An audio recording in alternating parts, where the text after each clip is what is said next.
Eu estou aqui nesta noite para trazer uma reflexão muito pertinente.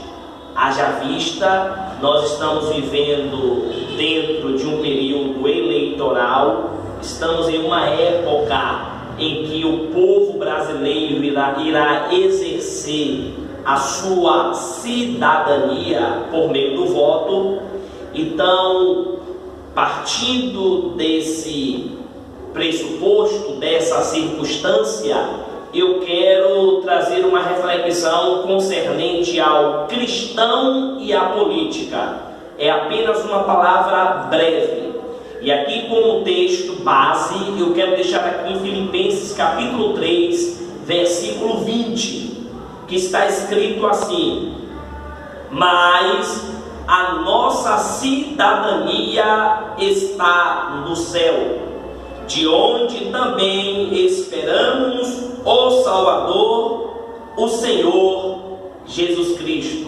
Note nesse texto que o apóstolo Paulo, ele é bastante categórico em dizer: a nossa cidadania está no céu.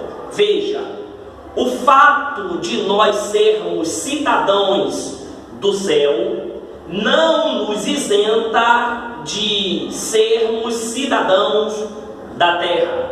Escute, a própria Bíblia vai nos dizer que nós somos verdadeiros cidadãos tanto do céu como da terra. Como cidadãos dos céus, está aqui Filipenses capítulo 3, versículo 20, trazendo a confirmação de que a nossa cidadania está no céu.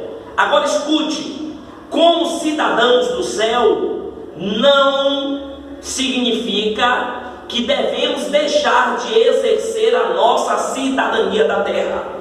Até porque Jesus dizendo para os seus discípulos assim: dai a César o que pertence a César, dai a Cristo ou a Deus o que pertence a Deus. Ali, a síntese desse texto, dessa palavra de Jesus, é a dupla cidadania que nós temos. Nós somos cidadãos dos céus e da terra. Então, o que falar sobre o cristão e a política? Observa. Aristóteles, ele vai dizer uma verdade que não podemos deixar de passar aqui para vocês. Aristóteles uma vez falou assim: todo homem é um ser político. Todo homem é um ser político. E ele estava certo com essa afirmação. Isto porque o que é ser político? Ser político é ter a arte de governar, a arte de administrar. Deus foi o primeiro ser político. Escute, é preciso nós distinguir aqui política de politicagem. Política é a arte de administrar, de governar. Politicagem é administrar de maneira errada, visando um interesse próprio, egocêntrico, corrupto. Então, à luz da Bíblia, Aristóteles estava certo em afirmar de que todo ser humano é um ser político. Agora escute, nem todo ser humano é um ser político partidário. Todo ser humano é um ser político, mas nem todos é um ser político partidário. Por exemplo, eu sou um ser político apartidário. Eu não tenho um partido. Agora, ser político, todos nós somos, porque nós somos gestores da criação de Deus. Quando Deus criou o céu e a terra, e por último criou o homem, Deus colocou Adão no Éden para cuidar do Éden, para governar, para administrar, para cultivar, para dar continuidade à sua criação.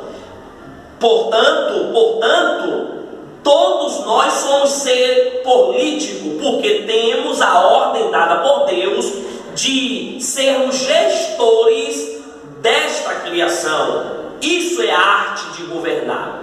Mas pastor, o que eu quero trazer aqui de mais relevante é de que no meio desse contexto, nós estamos vivendo nesse período de eleição. O meu papel aqui como pastor, como ministro do Evangelho, é alertar o povo de Deus para fazer uma reflexão nesse período. Uma reflexão. Até porque nesse período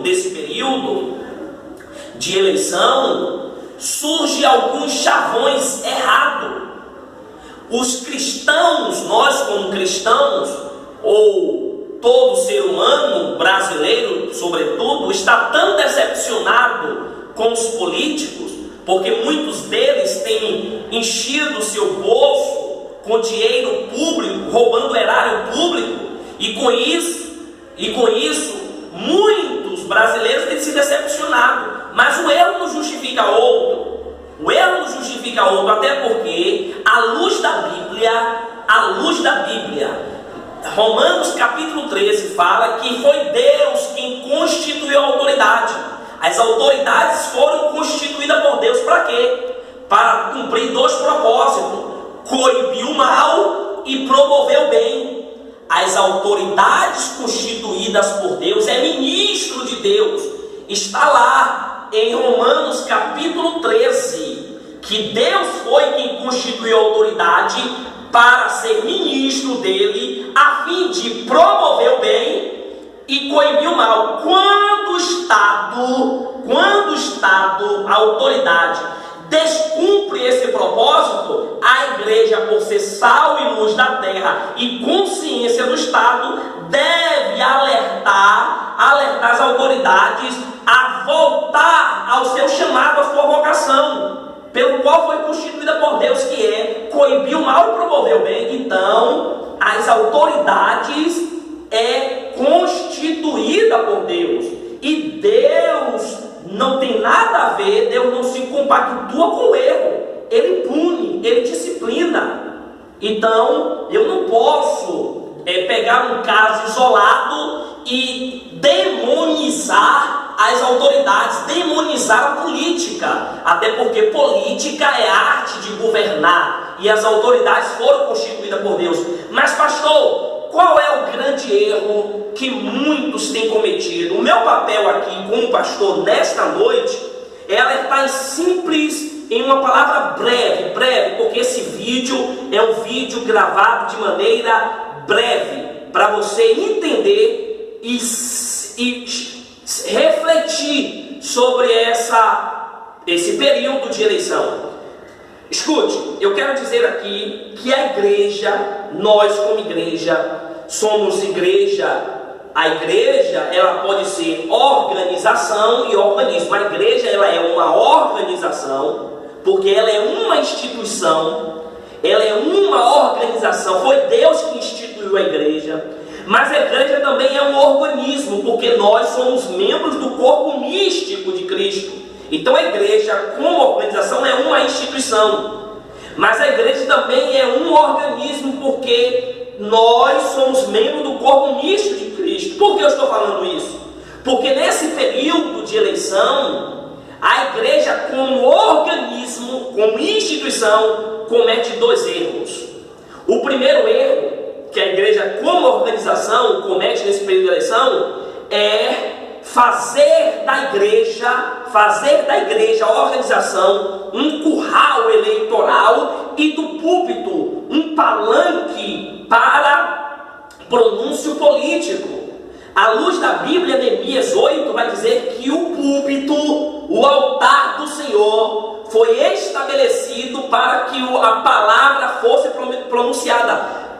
Para nós ganharmos tempo aqui, depois vai lá em Neemias capítulo 8, versículo 2 até o 4, que você vai ver que o púlpito foi estabelecido para que a palavra fosse exposta, para que a palavra fosse ministrada. Portanto, igreja como organização tem cometido um grande erro nesse período, de fazer da igreja um curral eleitoral e do púlpito um palanque para os políticos. Esse é o primeiro erro. O segundo erro que a igreja como organização comete é lançar candidatos com intenção exclusivista, com propósito exclusivista. Escute, igreja lançar candidatos não é pecado, não é erro, não constitui erro, não tem nenhum problema, desde que aquele homem seja vocacionado, tenha preparo intelectual e tenha ética cristã. Se um membro da igreja, se um cristão foi vocacionado politicamente, é preparado intelectualmente e tem ética cristã, não há nenhum problema em ele se filiar ao partido. Mas o grande problema é quando a igreja lança um candidato cristão com propósito exclusivista, porque Deus não faz acepção de pessoa. A política tem que ser administrada visando o bem de todos, seja ímpios, seja cristão, seja não cristão. Agora, é claro, nós devemos defender os valores cristãos, os valores da vida, os valores estabelecidos pela palavra do Senhor. Amém? Agora, há um grande chavão que muitos erram nesse período de eleição.